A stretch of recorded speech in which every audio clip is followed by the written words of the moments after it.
Ертеде бір қарға болыпты.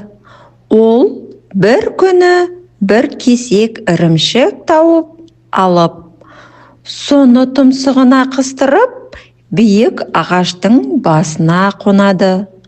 Оны көрген айлакер түлкі ағаштың түбіне келіп, қарғаны айналып жүріп, былай дейді: Қарға, қандай әдемісің, қауырсының қандай жылтыр, сенің даусың да сондай әсем шығар, бір ән салып берсең ғой. Мақтауға мәз болған қарға ойланып та үлгермей, ән салмақ болып аузын ашады. Сол сәтте тұмсығындағы ірімшік жерге түсіп кетеді. Түлкі ірімшікті қағып алып, былай дейді: Рахмет саған қарға, әнің болмаса да ірімшігің дәмді екен.